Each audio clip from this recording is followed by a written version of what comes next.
Hey everyone, welcome back to the farm. It's Mike out here. Puppy's getting all good and muddy. Cold out here today. Not that the temperature's bad, it's like 25. Daggone, that wind's hitting 30 miles an hour, and I'm gonna tell you what, that makes my hair stand up. Gets that cold. So there was a question posed on a local social media page here. And someone was asking if anybody thought that local grown, non-GMO, organic, naturally grown, just, good wholesome food would ever be cheaper than what they're selling in the supermarkets. And they asked their question based on current prices of like fertilizers and costs, production costs and everything like that of the big industrialized farms. And obviously people who are unaware of how to grow food properly are answering, oh yes, it should be much cheaper anyways. Well, what they don't realize is that how these big industrialized farms work. And for the most part, these people that have these big commercialized farms, every year, they're lucky if they break even. Most of them come out in the negative. And I can tell you that since doing this for the last several years now, several being more than a few, not that many though, that this is not a profitable business. It absolutely is not. Even with the tax breaks and stuff that you get, there's not a lot of profit, especially in an area like this. Why? Because I'm rural. I'm in a state that, I don't know what the median income is here, like 48, 52,000, something like that. So people weren't really keen on paying, premium prices for food that's grown the right way. And the thing about that is if you're going to grow for your family, it shouldn't cost you that much. If you're going to grow for yourself and your family alone, there shouldn't be a lot of cost. There will be initially to start up, but to go scale up a little bit like we did to be able to sell to the public. I mean, here in West Virginia, I can plow a garden, till a garden, grow my vegetables, put them in the back of my truck, park down at the bottom of my driveway by the road, and sell them. I don't have to have a special license. I don't have to have anything. What you have to watch for is that, number one, when you do that, you wash your vegetables or your product, whatever you're selling. And then you need to put a label on, even if you're just selling them in a Walmart bag, put a label on that bag that says raw agricultural product, wash before consuming. That kind of frees you up from any kind of liability, because some ding-dong's going to go home and think, oh, this is organic, or this guy grows this naturally. I don't have to clean anything off because there's no pesticides on it. The next thing you know, they turn around and they eat this raw agricultural product without washing it. And now they end up with E. coli, listeria, whatever, amongst the many things that we see on the commercial side and the industrial side all the time. So they're not washing them. Now they're getting sick. They go to the hospital. They trace it back to your farm or your little garden plot, and you're screwed because you're liable for that. So no, it's not going to ever become cheaper, because it's not cheaper in the long run to grow clean and natural. Set this down here, my rope come out of my bucket. Food, it's not cheaper to grow clean and natural food on a production scale, because like I said, it's not profitable. So we're never going to get cheaper than the big box stores. And we don't want to get cheaper than the big box stores because we're selling a better, cleaner product that's going to have a higher nutrient value to you. And why would we underprice ourselves like that? So no, we're not going premium. You price yourself somewhere between commercial, big box, and organic, certified organic. Why does that keep coming out of there? I know, I'm coming, big guy.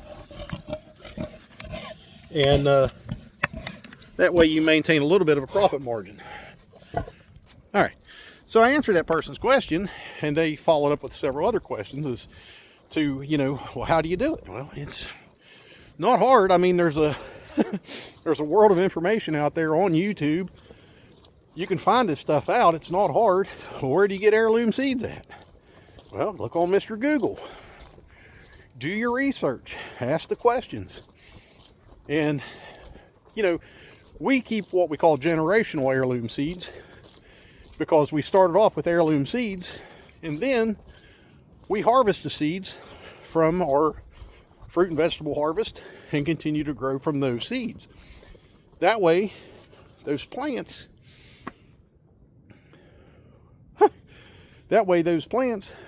are now kind of accustomed to the soil and the growing conditions that we have here, and they can kind of, you know how to grow in the soil, in the climate and everything like that, so you end up with a better product. And it's definitely more local in the long run because you're growing them repeatedly in the same conditions. And you know, that doesn't take a lot of labor, but it takes time. And when you have full-time off-farm jobs, because this girl ain't helping me grow nothing, she's just providing good fertilized soil for future use. Ain't that right? You say hi to everybody? Huh? Anyways, all right, go eat. I just filled your food up. You just want lovin's, don't you? And again, all this nasty mud. She got a nice dry shelter. The dust coming off of her. I know you like your back scratched, don't you? Say hi to everybody. Say hi. So yeah, a little mix of permaculture, a little mix of regenerative agriculture. No chemicals, no chemical fertilizers, no pesticides, no herbicides, none of that kind of stuff. So yeah, you know, that takes a little bit of effort. It's easy to go buy a bag of 7 Dust or 10-10-10 or whatever you're going to throw on your crops, put it on there. Well, how do you keep bugs off? Well, that's easy. You do companion planting. Does it keep all the bugs off? No, but it greatly reduces the amount of them. We even grow marigolds inside the greenhouse because deer don't like marigolds. So deer, I wouldn't put it past one to get in the greenhouse, especially when we got the sides rolled up and the doors open when it's really hot. But you don't want them coming in there. So you grow basil, you grow oregano, you grow thyme, throw in a few other herbs that insects tend to not like so much. And guess what? Now you saved yourself from a bunch of chemicals that you don't need to be putting on your plants to begin with. Before the advent of all this, our ancestors grew that way. They knew this stuff. That's wisdom. That's practiced, tried and true techniques to get this stuff taken care of. Hold on just a second. Set the buckets down here. So no, I hope local grown produce, grown the right way, grown cleanly, never gets cheaper than what the big box stores are selling, because that takes away from the value, the intent, and the effort made by local folks to produce a clean, healthy product. So yeah, again, no, I hope it doesn't, because we have to buy this stuff from our money.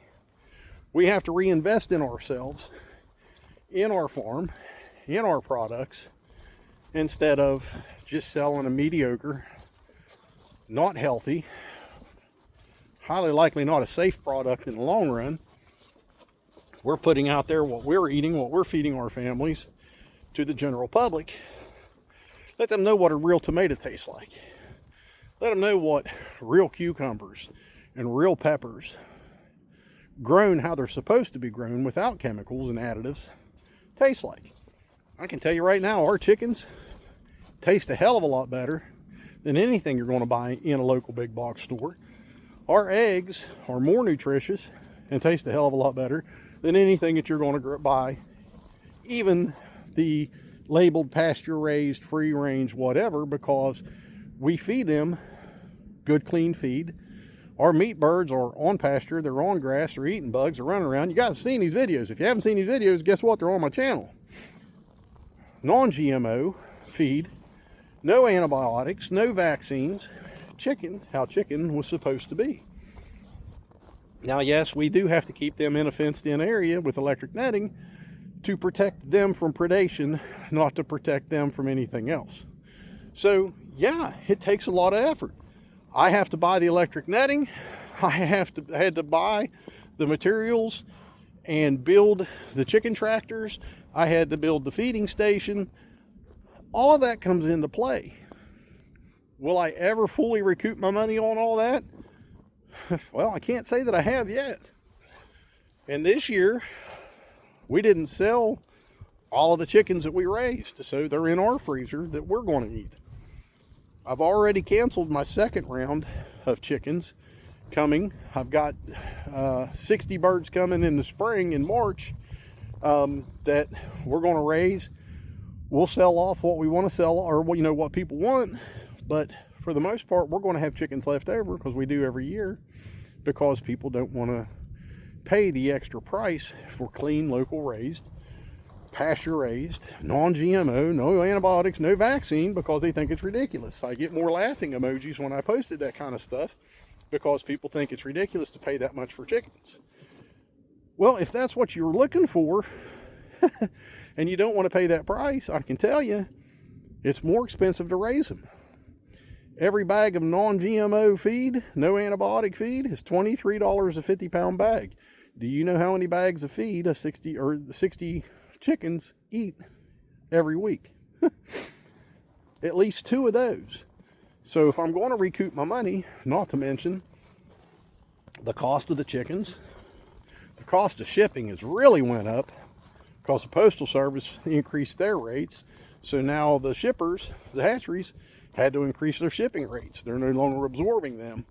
No matter how many you buy, you're going to pay the shipping rates. And if I remember right, it was $60, $55 or $60 to get those chickens shipped, and I have to incur those costs.